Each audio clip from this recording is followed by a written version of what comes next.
नमस्कार, मैं उदय N24 के खास कार्यक्रम आईडी इनसाइड में आपका स्वागत है।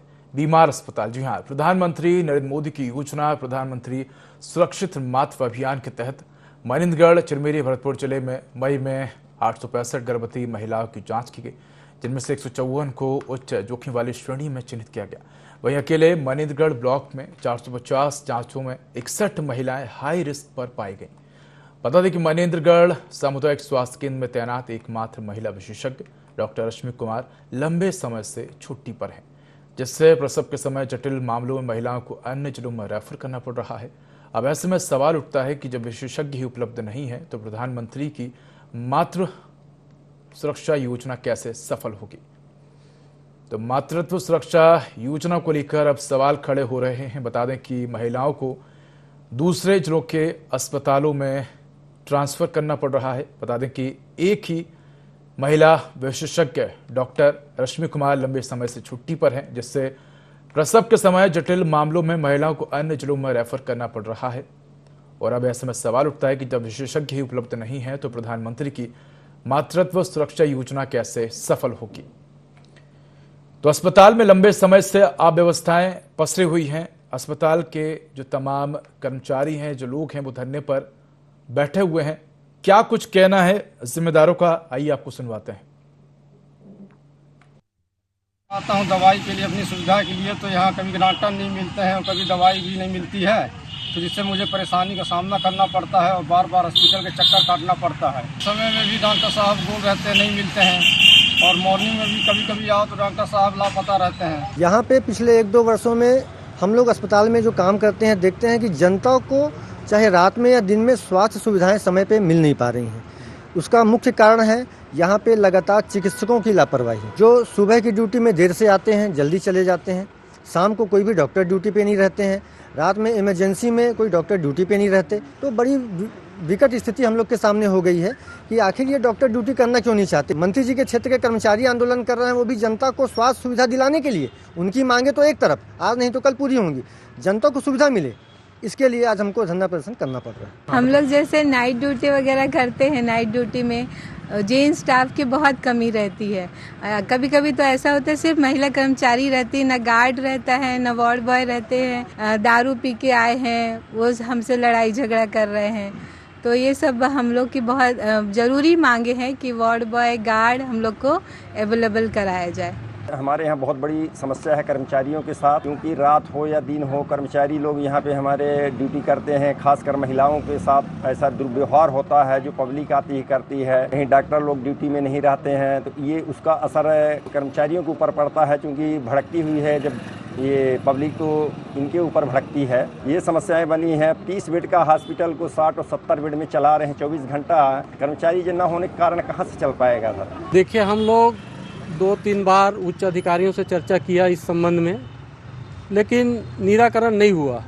ये बात सही है, 30 बिस्तर के अस्पताल में 60 से 70 मरीज हैं। कई प्रकार के ऑपरेशन भी यहाँ हो रहा है, जिसके अनुपात में यहाँ स्टाफ काफ़ी कम है, जिसके कारण समय से लोगों को उपचार मिलने में या तो देरी हो जाती है। वर्कलोड तो है, मानव संसाधन की बहुत ज़्यादा कमी है, जिसके कारण सभी हमारे जितने भी कार्यक्रम हैं वो प्रभावित हो रहे हैं। जो भी हमारे कर्मचारियों की समस्या है, ये जायज़ समस्या हैं।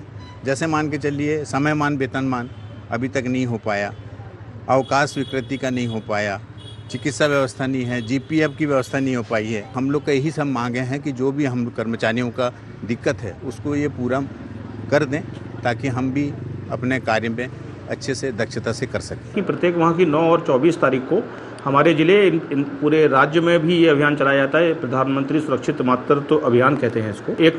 865 गर्भवती महिलाओं, उच्च जोखिम वाली गर्भवती महिलाओं की जांच की गई थी, जिसमें 154 उच्च जोखिम वाली गर्भवती महिलाओं की पहचान कर ली गई है। अकेले मनिंदगढ़ ब्लॉक की बात करेंगे तो 450 गर्भवती माताओं की जाँच हमारे सामुदायिक स्वास्थ्य केंद्र में हुई, जिसमें 61 उच्च जोखिम वाली गर्भवती माताओं की पहचान की गई है। इसका उद्देश्य ये है कि जो उच्च जोखिम वाली गर्भवती माताओं की पहचान करने के उपरांत उनके जो जोखिम के कारण हैं, जो हाई रिस्क के रीजन्स हैं, उनका ट्रीटमेंट समय से किया जाए। हायर सेंटर्स में कहाँ पे उनकी डिलीवरी होगी, वहाँ पर पूरा कम्युनिकेट करके उनका रिकॉर्ड वहाँ पहुँचा दिया जाता है, ताकि जब डिलीवरी के समय पे उनको वहाँ भेजा जाए तो किसी तरह की कठिनाई का सामना न करना पड़े। डॉक्टर रश्मि कुमार की यहाँ पर एज ए गायनेकोलॉजिस्ट, इसमें गायनेकोलॉजिस्ट नियुक्ति है। 2 दिन पूर्व जो है अपनी छुट्टी का आवेदन बीएमओ कार्यालय में जमा करके वो चली गई थी। उनसे संपर्क किया गया, उनको आज नोटिस भी हम जारी कर रहे हैं कि इस तरह से जो है 9 और 24 तारीख के समय बिल्कुल वो छुट्टी उनको हम अलाउ नहीं करेंगे और उन पर कार्रवाई के लिए भी अब हम उच्च अधिकारी को लिखें। तो बता दें कि लगातार अस्पताल में अव्यवस्थाएं हैं, कर्मचारियों की कमी है, महिला कर्मचारी पर लोड है, रात के समय एक भी पुरुष कर्मचारी मौजूद नहीं रहता है। इसके साथ ही बता दें कि गर्भवती महिलाओं की जांच के लिए भी एक ही विशेषज्ञ डॉक्टर मौजूद है, डॉक्टर रश्मि, लेकिन वो भी छुट्टी पर। ऐसे में सवाल उठता है कि आखिर कब सामुदायिक स्वास्थ्य केंद्र की व्यवस्थाएं सुधरेंगी, कब लोगों को समय पर इलाज मिल पाएगा। इसी पर अधिक जानकारी के लिए हमारे साथ सहयोगी रामचरित द्विवेदी जुड़ गए हैं। रामचरित, क्या कुछ समस्याएं हैं वहां पर? बताया जा रहा है कि एक तो बेहतर स्वास्थ्य नहीं मिल पा रहा है, दूसरी तरफ अगर देखें तो वहां पर स्टाफ की भारी कमी है, तीसरी तरफ अगर देखें तो वहां पर स्टाफ की जो कुछ मांगे हैं, चाहे वो समयमान वेतनमान की बात हो, अवकाश की मांग हो, कई जो प्रमुख समस्याएं हैं वो अस्पताल में देखने को मिल रही हैं और जिसका सीधा खामियाजा मरीजों को भुगतना पड़ रहा है। जी उदय, जिस तरह की बात जो सामने आ रही है अस्पताल को लेकर के, कई सारी दिक्कतें यहाँ लोगों को हो रही हैं। मुख्य दिक्कत यहाँ पर गायनोलॉजी डॉक्टर की है। ये जो मरीनगढ़ सीएचसी अस्पताल है, कहने को तो 30 बिस्तर का अस्पताल है, लेकिन यहाँ पर 60 से 70 बिस्तर लगाए जाते हैं। और आप समझ सकते हैं कि जब इतने बिस्तर लग रहे हैं, इतने मरीज यहाँ पर आ रहे हैं, तो उस हिसाब से यहाँ पर डॉक्टरों की नियुक्ति होना चाहिए। लेकिन दुर्भाग्य का विषय है कि यहाँ पर महज एक महिला डॉक्टर है, वो भी कई दिनों से अवकाश पर है। ऐसे में समझा जा सकता है कि जो प्रधानमंत्री की जो विशेष योजना है, जैसा कि हमारे जिला के चिकित्सा अधिकारी बता रहे हैं कि लगभग 60 से अधिक महिलाएं जो हैं विशेष रूप से चिन्हित की गई हैं। आपके पास लौटेंगे हमारे साथ अरुण ताम्रकार, अस्पताल कर्मचारी जुड़ गए। अरुण जी, स्वागत है आपका IND24 पे। जी अरुण जी, हम आपके अस्पताल की बात कर रहे हैं, मनिंदगढ़ के सरकारी अस्पताल की। क्या कुछ समस्याएं हैं, कब से ये समस्याएं बनी हुई हैं और क्या कुछ आपने मांगे प्रशासन के सामने रखी हैं? जी सर, समस्याएं कई थी, जिसमें जनहित से जुड़ी समस्या, जिसमें विशेष मांग थी कि हमारे यहाँ जो विशेषज्ञ चिकित्सक हैं जी, वो शासन के द्वारा निर्धारित जो समय है ओपीडी का, सुबह 9 से 1, 5 से 7, तो समय से आते भी नहीं थे और शाम को 5 से 7 की ओपीडी में तो कभी आते ही नहीं। तो जिससे जनता आती है, उनको डॉक्टर नहीं मिलते, इलाज नहीं होता। कभी कभी ऐसा सीरियस पेशेंट हो जाते हैं, मामला गंभीर होता है, पब्लिक गाली गलौज वगैरह, तो कर्मचारियों को काफी दिक्कतों का सामना करना पड़ रहा था और जनता तो त्रस्त थी। इसके अलावा और भी हमारी समस्याएं थी, उन सबको लेकर के लगातार आवेदन प्रतिवेदन किया गया, चर्चा भी हुई, लेकिन सबका समाधान होने के कारण हमने 1 से 5 अपनी ड्यूटी करने के उपरांत 1 से 5 सांकेतिक धरना प्रदर्शन हमने किया था जी। और हम माननीय जी मंत्री जी से भी इस बात को पहुंचवाए हैं आप लोगों के माध्यम से जी कि स्वास्थ्य मंत्री जी का यह विधानसभा क्षेत्र है, अगर यहाँ के चिकित्सक ऐसी लापरवाही करेंगे तो मंत्री जी की भी छवि खराब हो रही है। ऐसे प्रकरण से लगातार अस्पताल में छपता है कि टॉर्च में इलाज हो रहा है, कभी एम्बुलेंस नहीं मिल रही है, कभी मरीज सीरियस है, डॉक्टर देखने नहीं आ रहे हैं। तो पूरे शहर में जब हम लोग जाते हैं कहीं दुकानों में, तो यह इतनी बदहाल व्यवस्था है कि हर जगह ये चर्चा होती है कि अस्पताल में इलाज मिलता ही नहीं। बिल्कुल, इसलिए हम लोगों ने सांकेतिक धरना प्रदर्शन किया। बिल्कुल। अरुण जी, अगर देखा जाए तो सरकारी अस्पतालों के नाम से ही लोग डरते हैं। कहीं ना कहीं लोगों को इस बात की चिंता होती है कि सरकारी अस्पतालों में लापरवाही जो है वो देखने को मिलती है और आपका भी यही कहना है। और अगर देखें तो व्यवस्थाएं वहां पर ना के बराबर हैं, जो तमाम कर्मचारी वो समय पर नहीं पहुंच पा रहे हैं, डॉक्टरों की कमी है और बड़ी संख्या में अगर देखा जाए तो जो बेड है उसकी भी अनुपलब्धता है, यानी कि भर्ती मरीजों की संख्या कम है, बेड कम है, जिसके चलते कई बार विवाद की स्थिति भी देखने को मिलती है। कब से इस प्रकार की समस्याएं जो हैं वो व्याप्त हैं और आपके जो तमाम सीनियर अधिकारी हैं, आप लोगों ने उनके भी संज्ञान में मामला जरूर डाला होगा, उनका क्या कुछ कहना है? क्या उन लोगों ने किसी जनप्रतिनिधि से बात करने की कोशिश की है? जनप्रतिनिधि की तरफ से क्या कोई प्रतिक्रिया सामने आई कि कब तक व्यवस्थाएं दुरुस्त हो जाएंगी? इसके अलावा और क्या कुछ आपकी मांगे हैं? क्योंकि ये भी सुनने में आया कि आप लोगों को समय पर अवकाश नहीं मिल पाता है, समन्मान जो वेतन है उसको लेकर भी नहीं मिल पा रहा है। इसके साथ ही अगर देखें तो प्रधानमंत्री सुरक्षित मातृत्व योजना है, उसके तहत भी बड़ी संख्या में वहां पर जो गर्भवती महिलाएं पहुंचती हैं उनको भी बेहतर इलाज नहीं मिल पा रहा है। देखिए, जनप्रतिनिधियों के संज्ञान में तो आप लोगों के माध्यम से पहले भी आता रहा है, अभी भी आ गया है। प्रधानमंत्री सुरक्षित मातृत्व योजना की जो बात है, हमारे यहाँ एक महिला रोग विशेषज्ञ पदस्थ है जी। वो सूरजपुर यहाँ से 80 किलोमीटर दूर है, वहां से वो अप डाउन करती हैं जी। अब वो 80 किलोमीटर दूर से आती हैं, 2-3 घंटा बैठती हैं, इसके बाद चली जाती हैं जी। अब उस स्थिति में अगर कोई सीजर डिलीवरी होना है रात में तो वो वो कहाँ से उपलब्ध हो ही नहीं सकती। भाई आप स्वास्थ्य विभाग के एक डॉक्टर, एक कर्मचारी जिनको 8 किलोमीटर मुख्यालय के अंदर 8 किलोमीटर के अंदर रहना है, वो 80 किलोमीटर से अप डाउन करती हैं, उनके लिए कोई नियम नहीं है।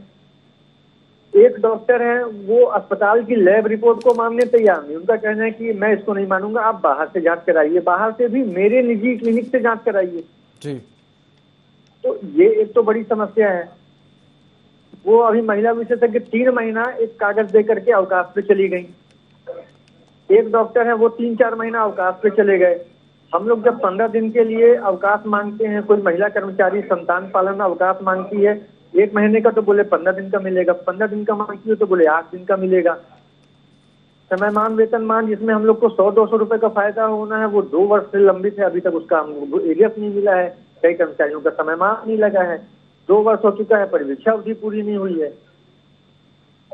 तो इतनी बड़ी विडंबना हो गई थी कि अंतिम में जनहित को लेकर के, हमको अपनी समस्याओं को लेकर के, और एक मुद्दा था भ्रष्टाचार। बिल्कुल। आयुष्मान योजना अपने अस्पतालों में चलती है जी। उस योजना से मरीजों का इलाज होने के बाद कुछ राशि अधिकारी कर्मचारी को भी प्रोत्साहन राशि के रूप में मिलती है। कई ऐसे कर्मचारी हैं जिनको वो राशि नहीं मिलना था, उनको वो राशि नियम विरुद्ध तरीके से प्रदान कर दी गई। जो कर्मचारी लैब में काम नहीं करते थे, उनको लैब का लाखों रुपये का भुगतान कर दिया गया। कोविड में हम कर्मचारियों ने काम किया, जब कोविड का वैक्सीनेशन चल रहा था तो 500 रुपये वेरीफायर को प्रतिदिन देना था, 100 रुपये खाने का देना था। हम लोगों ने अपना अपना बिल प्रस्तुत किया, 10,000 15,000 मिला हम लोग 1,000 2,000। और कुछ ऐसे कर्मचारी जो कभी ड्यूटी किए नहीं, उनका ड्यूटी ऑर्डर में कभी नाम ही नहीं था। मेरे पास 1 साल का ड्यूटी ऑर्डर का पूरा ढांचा रखा हुआ है, उसमें उनका नाम न होने के बाद उनको 50-80 हजार रुपये भुगतान कर दिए। तो भ्रष्टाचार भी हुआ है, अस्पताल भी बदहाल है, जनता भी त्रस्त है, कर्मचारी भी त्रस्त है ऐसे अधिकारियों से। बिल्कुल कह सकते हैं अरुण जी की तमाम अव्यवस्थाएं हैं, निचले स्तर से लेकर ऊपरी स्तर तक तमाम अव्यवस्थाएं जो हैं वो अस्पताल में व्याप्त हैं। बीमार अस्पताल जी हम बात कर रहे हैं मनेन्द्रगढ़ के सामुदायिक स्वास्थ्य केंद्र की। पता है कि लंबे समय से अस्पताल में अव्यवस्थाएं हैं और जो तमाम कर्मचारी हैं वो भी धरना प्रदर्शन करते हुए नजर आ रहे हैं। कर्मचारी समय पर नहीं पहुंचते हैं, जिसके चलते मरीजों को भारी दिक्कतों का सामना करना पड़ रहा है। अगर बात करें तो प्रधानमंत्री मातृत्व सुरक्षा योजना को लेकर एक ही महिला डॉक्टर तैनात है जो कि छुट्टी पर है, जिसके चलते गर्भवती महिलाओं को भारी दिक्कतों का सामना करना पड़ रहा है। इन्हीं पर अधिक चर्चा के लिए हमारे साथ सहयोगी सोहन दास जो कि पीड़ित हैं वो जुड़ गए हैं। सोहन दास जी, आपका स्वागत है INE24 पर। सोहन दास जी, सामुदायिक स्वास्थ्य केंद्र में क्या कुछ अव्यवस्थाएं आपको देखने को मिली है जब आप इलाज कराने गए हैं? क्या कुछ वहां पर समस्याएं हुई है? डॉक्टरों ने किस प्रकार से आपका सहयोग किया? सर मैं गया तो वहाँ पे तो डॉक्टर साहब की पर्ची लिखाया, उसके बाद क्या दवाई जहाँ मिलती है वहाँ काउंटर में गया तो वो मैडम लोग अपने हंसी मजाक में लगे। मैंने कहा भाई दवाई दीजिए, तो वो हंसी मजाक में लग गया और दवाई लेने के बाकी मैं जब उनको बोल दिया तो उन्होंने दवाई लेने के बाद इनका बिल्कुल कह सकते हैं कि जो दवाइयां हैं, जो लैब रिपोर्ट है वो बाहर से डॉक्टर लिख रहे हैं। कहीं ना कहीं जो डॉक्टरों के अपने पर्सनल क्लिनिक संचालित हैं उनको रेफर कर रहे हैं और कहीं ना कहीं मरीजों को मजबूरी में बाहर से दवाइयां और तमाम जो जांच रिपोर्ट है वो करानी पड़ रही है। अरुण जी, आप हमारे साथ बने रहिए और माफ कीजिए, हमारे साथ सोहन दास जी बने हुए हैं। इसके साथ ही हमारे साथ किशोरी मिश्रा बाढ़ आए हैं, वो भी जुड़ गए हैं। किशोरी जी, आपका स्वागत है INE24 पर। जी सर, नमस्ते सर। जी किशोरी जी, क्या कुछ समस्याएं आपको देखने को मिल रही? लंबे समय से हम देख पा रहे हैं कि वहां पर कर्मचारियों का अभाव है, कर्मचारी समय पर नहीं पहुंच पा रहे हैं, जो मरीज है उनको बाहर की दवाइयां लिखी जा रही हैं, जांच रिपोर्ट बाहर से लिखने को मजबूर कर रहे हैं। क्या कुछ समस्याएं देखने को मिल रही है आपकी तरफ से? क्या कुछ ये पूरा ही मामला उठाया गया है? तमाम जो आपके जो बड़े कर्मचारी हैं, बड़े अधिकारी हैं, इसके साथ ही जो जनप्रतिनिधि हैं, क्या उन लोगों के सामने भी आपने ये मुद्दा उठाया है? जी सर, मैं तो ये मुद्दा उठाई कि सर 18 साल से यहाँ पे ड्यूटी कर रही हूँ JDS से। तो सर अभी तक 3 से 4 हजार रुपए ही मिल रहा है सर। तो हम 1 साल से बोल रहे थे कि सर मीटिंग करिए, तो अभी तक कोई मीटिंग नहीं हुआ सर। उसी के लिए हम बोले थे कि कम से कम मीटिंग करके, और जो हाई कोर्ट का आदेश हुआ है उसमें कलेक्टर दर्ज देने के लिए लिखा गया है सर, आदेश हुआ है, तो उसको मैंने यहाँ कर दिया। सब बीएमओ सर को भी दिए, सीएमओ सर को भी दिए, और कलेक्टर सर को भी दिए, और आपके उनको भी दिए हैं। एसडीएम सर जेडीएस के अध्यक्ष हैं, और माननीय स्वास्थ्य मंत्री जी को भी दिए, और बोले भी कि भैया मीटिंग करिए, तो बोलते हैं कि हम ही अध्यक्ष हैं, हम ही मंत्री हैं, सब कुछ है, हम करेंगे, लेकिन अभी थोड़ा सा रुक जाइए। तो मैं बोली ठीक है भैया, कब तक करेंगे। फिर दोबारा भी दी तो बोले ठीक है कर रहे हैं और शीघ्र करेंगे। और उसके बाद से 1 साल बीत गया सर। हम लोग को तबीयत खराब रहने पर भी मतलब नाइट ड्यूटी, इमरजेंसी ड्यूटी 12 से 13 घंटा करना पड़ता है सर। बताइए, स्वास्थ्य ठीक नहीं रहता तो भी ड्यूटी करनी पड़ती है, इतनी बड़ी मजबूरी रहती है। अब हम सोचते हैं उतने में 2 से 3 हजार रुपए, 3-4 हजार रुपए में कैसे घर का पालन पोषण हो सकता है सर। पूरी जिंदगी तो हम खत्म कर दिए हॉस्पिटल विभाग में। अगर भाई हम लोग काम नहीं कर रहे थे उस समय, तो हम लोग जेडीएस से रखे गए थे, उसी समय हम लोग को हटा देना था कि भाई तुम लोग ड्यूटी नहीं करते हो। हम लोग के ऊपर हमेशा आरोप लगाया जाता है सर कि ये लोग काम नहीं करते हैं।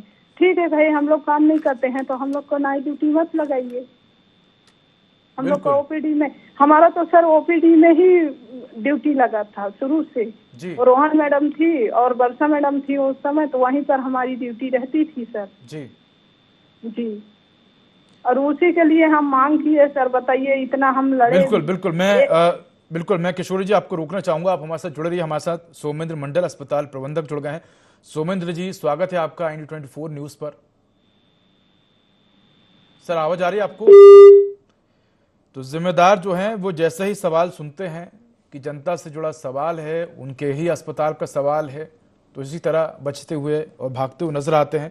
किशोरी जी हमारे साथ जुड़ी हुई हैं। किशोरी जी, हमने सोमेंद्र जी से ही बात करने की कोशिश की अस्पताल प्रबंध ने, लेकिन उन्होंने हमारे सवाल का जवाब नहीं दिया। लंबे समय से अगर देखा जाए तो वहाँ के जो तमाम कर्मचारी हैं, स्टाफ है, उनको समस्याएं तो आ ही रही हैं। साथ ही मरीजों की जान के साथ भी खिलवाड़ किया जा रहा है। अगर देखा जाए तो जो एक ही महिला विशेषज्ञ डॉक्टर हैं जो कि सूरजपुर रहती हैं, 80 किलोमीटर दूर है, अस्पताल आने जाने में उन्हें दिक्कतों का सामना करना पड़ता है। और ऐसे में एक बड़ा सवाल ये उठता है कि अगर रात के समय या किसी भी समय अचानक से कोई इमरजेंसी आ जाती है तो किस प्रकार जो डॉक्टर हैं वो अस्पताल पहुंचेंगे। दूसरी बड़ी बात यह है कि वो अस्पताल में फिलहाल छुट्टी के समय छुट्टी पर मौजूद हैं, यानी छुट्टी पर गई हैं, लेकिन एक बड़ा सवाल ये उठता है कि जब वो मौजूद नहीं है तो अस्पताल में आखिर जो महिला डिलीवरी है वो किस प्रकार से हो पा रही है, उस वक्त कौन मौजूद रहता है? उस समय सर जो इमरजेंसी डॉक्टर रहते हैं जी, उनकी जो डॉक्टर की ड्यूटी रहती है इमरजेंसी में, चाहे वो RMA हो या डॉक्टर हो, वही लोग देखते हैं, उसको हैंडल करते हैं सर। बिल्कुल, लेकिन अगर देखा जाए तो एक क्रिटिकल सिचुएशन में और अगर वहां पर कोई महिला डॉक्टर ना हो तो कई बार हम देखते हैं कि जो महिलाएं हैं, गर्भवती महिलाएं, वो भी असहज हो जाती हैं। इसके साथ ही उनके परिजन भी असहज हो जाते हैं, क्योंकि कई बार महिलाएं जो है वो महिलाओं से ही जांच कराना प्राथमिकता समझती है। ऐसे में जब वहां पर महिला डॉक्टर नहीं होती है और अगर उस दौरान किसी पुरुष डॉक्टर की ड्यूटी हो तो किस प्रकार से फिर परिजन उनके साथ व्यवहार करते हैं, डॉक्टर क्या कुछ उनको सलाह देते हैं, किस प्रकार से पूरा इलाज होता है? तो सर उसको फिर सिस्टर देखती हैं और सिस्टर देख के फिर सर लोग को बताते हैं कि ये ऐसा ऐसा करो इलाज कराने के लिए। फिर अगर यहाँ बस में रहता है तो सिस्टर लोग करते हैं, डॉक्टर भी देखते हैं सर, जो ड्यूटी डॉक्टर रहते हैं। नहीं होता है तो फिर बैकुंठपुर रिफर करते हैं सर, अंबिकापुर रिफर करते हैं। नहीं, यही बड़ा सवाल है कि विशेषज्ञ डॉक्टर की जब मौजूदगी नहीं होती है, बहुत जरूरत है जी। मैडम है यहाँ पे डॉक्टर रश्मि जी, पर वो अभी बीच में छुट्टी चली गई थी, बाकी रहती हैं, हमेशा रहती हैं। जब रहती हैं तो देखती हैं पेशेंट लोग को। बिल्कुल, तो ये अस्पताल प्रबंधन की जिम्मेदारी है कि अगर कोई विशेषज्ञ डॉक्टर ड्यूटी पर गया है तो उसकी गैर मौजूदगी में कोई दूसरा विशेषज्ञ डॉक्टर हो, क्योंकि अगर देखा जाए तो जिसकी भी ड्यूटी लगी है वो उतना विशेषज्ञ नहीं होगा, क्योंकि विशेषज्ञ डॉक्टर ही एक समझदारी से वहां इलाज कर पाएगा। और एक बड़ी बात यह है कि अस्पताल में लंबे समय से कर्मचारियों की कमी है। और जिसको लेकर कई बार शिकायत भी की गई, लेकिन अभी तक निराकरण नहीं निकला है। हमारे साथ रामचरित भी जुड़े हुए हैं सहयोगी। रामचरित, आपने भी तमाम लोगों की बातों को सुना, हमारे साथ किशोरी मिश्रा जी जुड़ी हैं, उनकी बात को सुना, इसके साथ ही अस्पताल कर्मचारी थे उनकी बात को सुना, और जो पीड़ित थे सुहन दास उनकी बात को सुना। अगर देखा जाए तो लंबे समय से अस्पताल में व्यवस्थाएं जो हैं वो दुरुस्त नहीं है, अव्यवस्थाओं का आलम है। जो तमाम महिलाएं वहां पहुंचती इलाज कराने, अगर रात बिरात कोई महिला वहां इलाज कराने पहुंच जाए तो वहां पर एक अच्छा डॉक्टर उपलब्ध नहीं है, और इसके बाद महिलाओं को फिर दूसरी जगह रेफर किया जाता है, जिसके चलते कई बार महिलाओं की जान पर जोखिम भी आ जाता है। कई बार परिजनों के साथ अस्पताल जो कर्मचारी उनके बीच विवाद की स्थिति भी देखने को मिलती है। लेकिन जिम्मेदार सिर्फ आश्वासन ही देते नजर आते हैं कि हाँ, व्यवस्था हमारे संज्ञान में आई है, मामला संज्ञान में है और इसका प्रबंध किया जाएगा। लेकिन सालों बीत गए, अभी भी वैसे ही व्यवस्थाएं बनी हुई है। रामचरित जी, ये जो समस्या है ये कई तरह की समस्याओं का, या ये आपने जैसा कहा कि ये बीमार अस्पताल है। अस्पताल जब खुद ही बीमार है और यहाँ पर एक तरह की समस्या नहीं, यहाँ पर कई तरह की समस्याओं से लोगों को रूबरू होना पड़ रहा है। लंबे समय से यहाँ के लोग बिस्तरों को बढ़ाने की मांग कर रहे हैं। अब पहले सामुदायिक स्वास्थ्य केंद्र था, लेकिन अब 2 साल हो चुके हैं इसको जिला मुख्यालय का दर्जा मिल चुका है, और जिस तरह से जिला मुख्यालय स्तर की यहाँ पर सुविधाएं होना चाहिए उस तरह की कोई सुविधा यहाँ नहीं दिखाई पड़ती। बीच में कई डॉक्टरों की यहाँ पर नियुक्ति की गई, लेकिन कोई डॉक्टर यहाँ पर रुकना नहीं चाहता, कोई काम नहीं करना चाहता, और जिस तरह से महज एक महिला डॉक्टर के भरोसे मनिंदगढ़ जिला मुख्यालय। रामचरित, मैं आपको रोकना चाहूंगा, हमारे साथ रोहित वर्मा भाजपा मंडल अध्यक्ष जुड़ गए हैं। रोहित जी, स्वागत है आपका N24 पर। जी रोहित जी, हम बात कर रहे हैं मनिंदगढ़ के सामुदायिक स्वास्थ्य केंद्र की, जो कि अब जिला मुख्यालय बन गया है। लंबे समय से अस्पताल में अव्यवस्थाएं हैं। कहते हैं कि मरीज बीमार होते हैं तो अस्पताल की तरफ जाते हैं, लेकिन यहाँ तो अस्पताल ही बीमार हो गया, अब वो किस तरफ जाएगा? ना तो अस्पताल में डॉक्टर हैं, ना ही वहां पर कर्मचारी मौजूद हैं। इसके साथ ही जो तमाम परिजन वहां पहुंचते हैं, जो मरीज पहुंचते हैं, उनको बाहर की दवाइयां लिखी जा रही हैं। पर्सनल जो उनके क्लिनिक है वहां रेफर किया जा रहा है। जो गर्भवती महिलाएं हैं, जब इलाज की कमी हो जाती है, डॉक्टर उपलब्ध नहीं होता है, तो उन्हें दूसरे अस्पतालों में रेफर किया जाता है। आप एक जिम्मेदार व्यक्ति हैं, आपकी क्या कुछ भूमिका और किस प्रकार से इस तमाम समस्याओं का समाधान होगा? तो सवाल सुन लिया, लेकिन जवाब के समय फोन कट कर दिया, क्योंकि जवाब नहीं है। मामला उन्हीं के राजनीतिक क्षेत्र से जुड़ा हुआ है, इसलिए जिम्मेदारी से बचते हुए नजर आ रहे हैं। रामचरित, अगर देखा जाए तो जिम्मेदारों से जब सवाल किया जाता है तो उनके पास जवाब नहीं होता है, क्योंकि वो जानते हैं कि काम हो नहीं पाएगा, वो कर नहीं पाएंगे, सिर्फ गोलमोल जवाब देंगे। लंबे समय से समस्या बनी हुई है, लेकिन समाधान वहीं का वहीं है। बिल्कुल सर, जिस तरह से समस्याएं बनी हुई हैं, और एक आज की समस्या नहीं है, स्वास्थ्य के मामले में जिस तरह से यहाँ पर लोगों को परेशानी उठानी पड़ रही है, महज एक महिला डॉक्टर के भरोसे इतना बड़ा अस्पताल चल रहा है, और न केवल शहरी क्षेत्र बल्कि ग्रामीण क्षेत्रों की महिलाएं यहाँ पहुंचती हैं। और जिस तरह से खुद जिला चिकित्सा अधिकारी ने बताया कि यहाँ पर कितनी महिलाओं की यहाँ पर जांच की गई, उसमें से 60 से अधिक महिलाएं जो है डिलीवरी होना है वो गंभीर रूप से पीड़ित पाई गई हैं, और उनका उपचार यहाँ नहीं हो सका। आप समझते हैं ऐसी हालात में उन महिलाओं को किस तरह से उपचार मिलेगा, उनको यहाँ से कैसे रेफर किया जाएगा? क्या उनके परिजन इतने सक्षम हैं कि वो उन महिलाओं को ले जाकर के बाहर कहीं जाकर के उपचार करा पाएं? सीधा सवाल यही है कि अगर इस तरह की अवस्था बनी रही और उनमें किसी प्रकार के मरीजों को किसी प्रकार का नुकसान उठाना पड़ा, तो आखिर इसकी जिम्मेदारी किसकी होगी? जी बिल्कुल रामचरित, अगर देखा जाए तो हम देखते हैं कई बार गर्भवती महिलाएं अस्पताल पहुंचती हैं, और अगर उन्हें समय पर इलाज ना मिल पाए तो हम देखते हैं कि जो महिला है और जो बच्चे हैं, दोनों की जान जो है खतरे में पड़ जाती है। एक सेकंड रामचरित, मैं आपको रोकना चाहूंगा। हमारे साथ सौरभ मिश्रा जुड़ गए हैं, प्रवक्ता हैं जिला कांग्रेस कमेटी के। सौरभ जी, आपका स्वागत है N24 पर। आपका बहुत बहुत धन्यवाद सर। सौरभ जी, हम बात कर रहे हैं मनिंदगढ़ के सामुदायिक स्वास्थ्य केंद्र की। लंबे समय पर अव्यवस्थाएं हैं, कह सकते हैं कि अस्पताल ही बीमार है, और जो तमाम जो वहां मरीज पहुंच रहे हैं उनको बेहतर स्वास्थ्य सुविधाएं नहीं मिल पा रही है, कर्मचारी नहीं है, और प्रधानमंत्री सुरक्षित मातृत्व योजना को लेकर वहां पर एक ही विशेषज्ञ डॉक्टर है, वो भी छुट्टी पर है। ऐसे में कह सकते हैं कि भगवान भरोसे अस्पताल चल रहा है। देखिए, सबसे बड़ा दुर्भाग्य का बात है कि मनिंदगढ़ विधानसभा स्वास्थ्य मंत्री चांद बिहारी जायसवाल जी का विधानसभा है, और वहाँ जिला मुख्यालय मनिंदगढ़ में स्थित जो अस्पताल है वो बेहद ही दुर्भाग्यपूर्ण स्थिति में है। आज आप वहाँ देखेंगे, कुछ दिनों पूर्व वहाँ घटना घटी, टार्च की रोशनी में मरीजों का इलाज हो रहा था। एक दिन डायलिसिस होते समय लाइट चली गई, बीच में डायलिसिस घंटों रुका रहा, कभी वहाँ डॉक्टर नहीं होते, कभी वहाँ कर्मचारी नहीं होते, कभी दवाइयों की कमी होती। अभी वर्तमान की घटना है, कल परसों वहाँ के खुद स्वास्थ्य विभाग के कर्मचारियों ने धरना दिया और स्वास्थ्य विभाग के खिलाफ। उन्होंने कहा कि यहाँ डॉक्टर तय समय पे ड्यूटी पे नहीं आते, रात में डॉक्टर ड्यूटी पे नहीं रहते, जिससे आम जनता का जो गुस्सा होता है वो हमें झेलना पड़ता है, इसलिए हम यहाँ ड्यूटी नहीं करेंगे। ये स्वास्थ्य मंत्री के स्वयं के विधानसभा के स्वास्थ्य व्यवस्था का हाल है। बड़े बड़े वादे करते हैं, पूरे प्रदेश में घूमते हैं, हवाई बयानबाजी करते हैं। बिल्कुल बिल्कुल धरातल में क्या सौरभ जी, हम आपसे यही आशा करते हैं, यही उम्मीद करते हैं कि आप जनता की आवाज को उठाइए, अस्पताल में जो तमाम अव्यवस्था है उसको लेकर कहीं ना कहीं समाधान करवाइए ताकि जनता को इस प्रकार की असुविधा ना हो। और बिल्कुल आपसे यही चाहेंगे कि आप जो तमाम जिम्मेदार हैं उन तक अपनी बात भी पहुंचाइए ताकि जनता को इन तमाम अव्यवस्थाओं से सामना ना करना पड़े और जनता को सुविधा मिल पाए। सौरभ मिश्रा जी, आपका धन्यवाद हमारे साथ जुड़ने के लिए। साथ ही हमारे साथ सहयोगी रामचरित जुड़े। रामचरित, आपका भी धन्यवाद। तो आपको बता दें कि मनेन्द्रगढ़ के सामुदायिक स्वास्थ्य केंद्र में लंबे समय से अव्यवस्थाएं हैं, ना तो वहां समय पर लोगों को इलाज मिल पा रहा है, ना ही डॉक्टरों की वहां पर पर्याप्त मात्रा में उपलब्धता है और ना ही वहां पर किसी प्रकार की कोई व्यवस्था है। तो कह सकते हैं कि भगवान भरोसे अस्पताल है, भगवान भरोसे मरीज है। तो फिलहाल इस बुलेटिन में इतना ही। खबरों का अपडेट के लिए देखते रहिए i24। नमस्कार।